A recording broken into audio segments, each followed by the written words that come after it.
Bonjour à tous and welcome back to Social English, the podcast that helps you communicate with confidence in your vital work. I am your host and I'm so glad you're here. Building on our last episode, where we started to uncover the fascinating world of idioms, today we will explore more common English expressions. These are phrases where the meaning isn't obvious from the individual words. You might hear them when speaking with clients, colleagues, or other professionals, and understanding them will truly help you better understand the underlying meaning in their communication. Let's dive into some new idioms that are super useful in many conversations, especially in social work context. Remember, these are little puzzles, but once you know the solution, they are very helpful. Our first idiom is about coping and resilience, how people deal with difficult situations. Our first expression is to keep one's chin up. This idiom means to stay positive and brave, even when things are difficult. In French, you might say garder le moral or garder la tête haute. Example: it's a tough situation, but we need to keep our chin up and find solution. Next, an idiom about burden and responsibility. Sometimes people feel very overwhelmed. Our expression is to have a lot on one's plate. This means to have many responsibilities, tasks, or problems to deal with at the same time. Imagine your dinner plate is full. You have a lot to eat. In French, you could say en avoir beaucoup sur le dos, avoir beaucoup à gérer. Example: I can't take on any new cases right now. I have a lot on my plate. Finally, an idiom about support and assistance. This one is often used to offer help. The expression is to lend a hand. This means to offer help or assistance to someone. It's like you're giving them one of your hands to help them with the task. In French, you might say donner un coup de main or apporter son aide. Example: don't worry, we are here to lend a hand with the paperwork. When it comes to idioms, the most important thing is to understand their complete meaning, not to break down each word grammatically. Idioms are like fixed phrases. They stick together. However, you might notice some common patterns.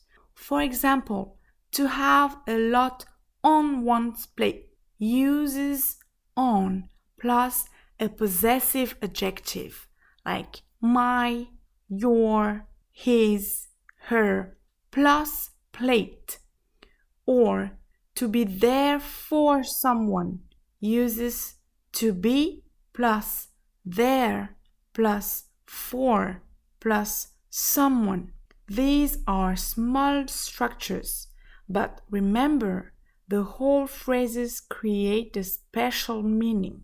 So, if we go back on to have a lot on one's plate, if I am speaking, I will say I have a lot on my plate.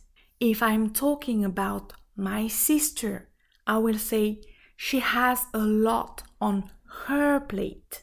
If I'm talking about my parents, they have a lot on their plate. Easy.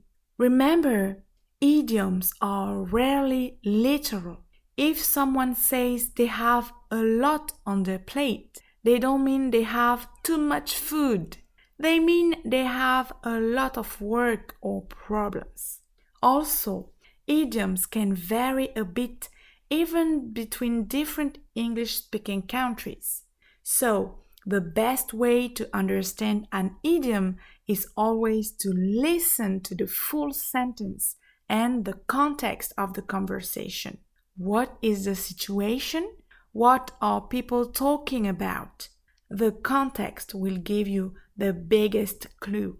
Let's hear these idioms in action in a single, more complete conversation you might have with a colleague. Listen carefully for all 3 idioms. Hey, you seem a bit stressed lately. Is everything okay? You look like you've been through a lot. Yeah, thanks for asking. It's been a really tough week. I just have a lot on my plate at the moment with these new family cases and the urgent reports due. I understand. That sounds like a heavy load.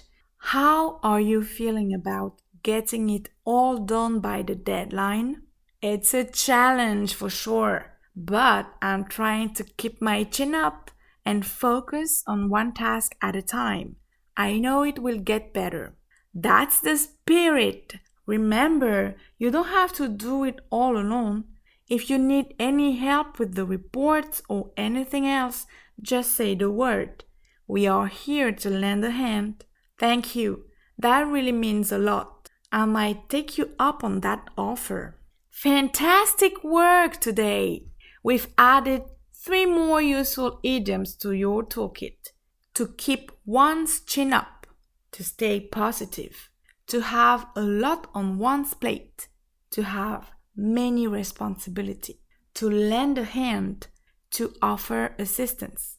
Remember, understanding idioms is a journey.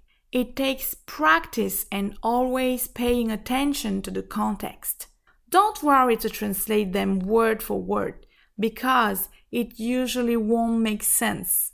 Instead, try to understand the overall idea. When you hear a new idiom, try to note it down and think about the situation it was used in. This will help you build your understanding. Understanding these nuances is truly crucial for effective and empathetic communication in your work. That's it for today. I'll see you next time on Social English. À bientôt!